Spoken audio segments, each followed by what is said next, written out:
লা ইউমিনু আহাদুকুম হাত্তা আকুনা আহাব্বা ইলাইহি মিন ওয়ালিদিহি ওয়া ওয়ালাদিহি ওয়ান নাসি আজমাইন।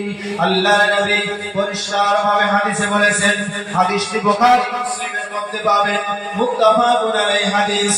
আল্লাহ নবী জানিয়ে দিলেন, যদি কোনো মানুষ নিজেকে পুরোপুরি ঈমানদার বলতে চায়, নিজেকে পুরোপুরি মুমিন বলতে চায়, নিজেকে পুরোপুরি ঈমানওয়ালা দাবি করতে চায়, তাহলে ওই ব্যক্তিটা যেন তার ছেলে মেয়ে, স্ত্রী পুত্র মা বাবা, ধন সম্পদ, এমনকি নিজের জানের থেকে বেশি মহব্বত আমি নবীকে করে। আর আমরা কি করি? আগে দুনিয়া, আগে টাকা পয়সা, বিল্ডিং বালাখানা, গাড়ি বাড়ি, তারপর আল্লাহ ও তার রাসূল। আমরা এটাই বেছে নিয়েছি, তাই না? প্যারা মুসলমান, মুমিন হওয়া অত সহজ নয় রে মুসলমান। শুধু নিজেকে মুমিন বললেই মুমিন হওয়া যায় না, নিজেকে ঈমানদার বলে দাবি করলেই ঈমানদার হওয়া যায় না। ও মুসলমান, আল্লাহ তাআলা পবিত্র কুরআনুল কারীমের মধ্যে সূরাতুল বাকারার মধ্যে জানিয়ে দিয়েছেন, ওয়া মিনান নাসি মান ইয়াকুলু আমান্না বিল্লাহি ওয়া বিল ইয়াউমিল আখির ওয়া মা হুম বিমুমিনিন। আল্লাহ তাআলা জানিয়ে দিয়েছেন, পৃথিবীর মধ্যে আমার বান্দারা যতই নিজেকে ঈমানওয়ালা বলে দাবি করুক, যতই বলুক যে আমি আখিরাতকে বিশ্বাস করি, আমি পরকালকে বিশ্বাস করি, আমি ঈমানওয়ালা, আমি ঈমানওয়ালা, আল্লাহ বলছেন ওয়া মিনান নাসি মান ইয়াকুলু আমান্না বিল্লাহ, না না না, তারা কখনো ঈমানদার হতে পারে না। আল্লাহ বলেছে, পৃথিবীতে এমন কিছুগুলো মানুষ আছে যারা বলে আমি আখিরাতকে বিশ্বাস করি, পরকালকে বিশ্বাস করি, এক কথায় ইমানে মুফাসসির ও মুজাম্মিলের পুরো অর্থগুলোকে আমি বিশ্বাস করি, আর আমি বলছি আমি ঈমানওয়ালা, আমি ঈমানদার। আল্লাহ বলছেন তারা মোটেই ঈমানওয়ালা না। আল্লাহ কোরআনের অপর জায়গায় বলছেন, ইয়া আইয়ুহাল্লাযীনা আমানু হাক্কা তুকাতিহি ওয়া লা তামুতুন্না ইল্লা ওয়া আনতুম মুসলিমুন। আল্লাহ বলছেন, যদি তোমরা নিজেকে প্রাকৃতিক ঈমানদার মুমিন বলে দাবি করতে চাও, তাহলে তোমরা কি করো? পুরোপুরি ঈমানদার হও, এমনকি আল্লাহকে ভয় করো। হাক্কা তুকাতিহি, ভয় করার মতো ভয় করো, এমন ভাবে ভয় করে চলো যেমন আপনি জানেন এইখান থেকে বাজারের মধ্যে গেলে ওই ব্রিজের মাথায় কনফার্ম আপনার গাড়ি অ্যাক্সিডেন্ট হয়ে মৃত্যু হবে, আপনি কিন্তু ওইখানে যাবেন না।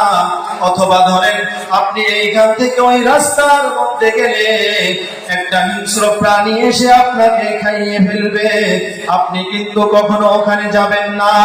আল্লাহ বলেছেন, হাক্কা তুকাতিহি ওয়া লা তামুতুন্না ইল্লা ওয়া আনতুম মুসলিমুন। তোমরা আমাকে এমন ভাবে ভয় করো, ভয় করার মতো ভয় করো, ভয় করার মতো ভয় করো। শুধু ভয় করলেই হবে না, ভয় করে নিজেকে পুরোপুরি ঈমানদার মুমিন বানিয়ে কবরের মধ্যে আসো। তাহলে আমরা আল্লাহকে পুরোপুরি ভয় করে চলতে পারি?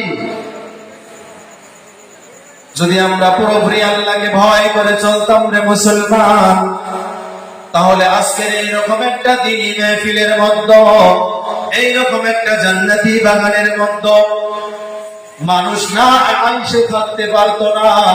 এই মাহফিলের মধ্যে না এসে মানুষ কখনো রাস্তা দিয়ে ঘুরতে পারতো না।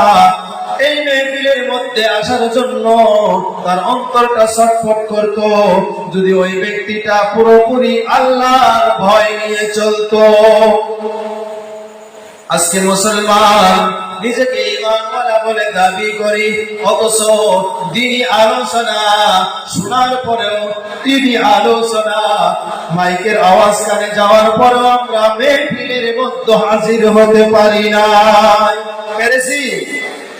এখনো অনেক মানুষ দেখলাম দোকানে আড্ডা দিতেছে, বাজারে আড্ডা দিতেছে। ও মুসলমান, ওই জন্যই আল্লাহ বলেছেন ওয়া মিনান নাসি মান ইয়াকুলু আমান্না বিল্লাহ, যতই তোমরা বলো আখিরাতকে বিশ্বাস করি, পরকালকে বিশ্বাস করি, তুমি ঈমানদার হতে পারো না। কারণ তুমি যদি ঈমানদার হতে চাও, হাক্কা তুকাতিহি, আল্লাহকে ভয় করতে হবে, ইল্লা ওয়া আনতুম মুসলিমুন, নিজেকে পুরোপুরি ঈমানওয়ালা বানিয়ে কবরে আসতে হবে।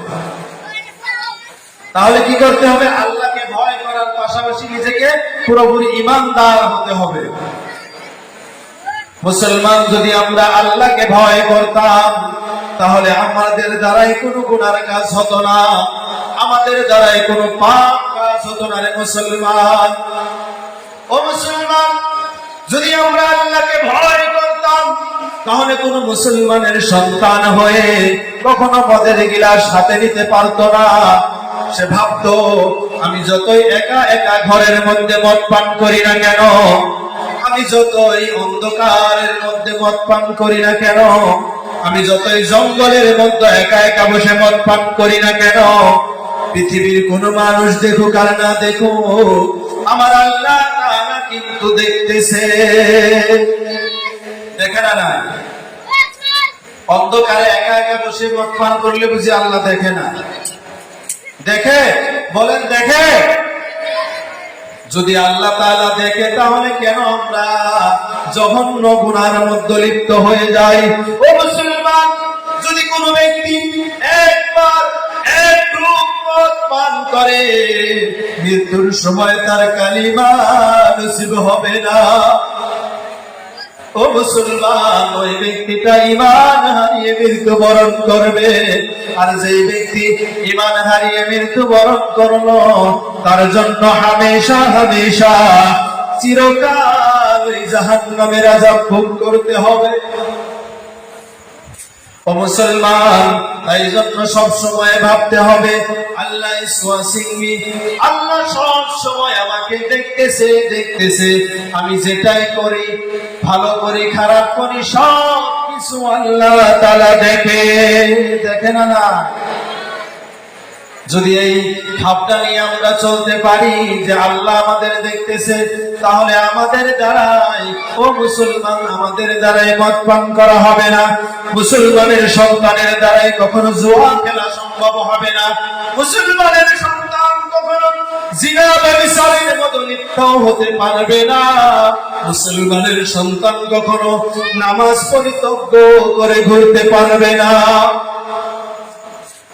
আজকে মুসলমান বলে নিজেকে দাবি করি, অথচ নামাজ কাজা করে ঘুরতেছি। মুসলমান হয়ে আল্লাহ তাআলা জুয়া খেলাকে হারাম করে দিয়েছে, ভাগ্য লটারিকে হারাম করে দিয়েছে।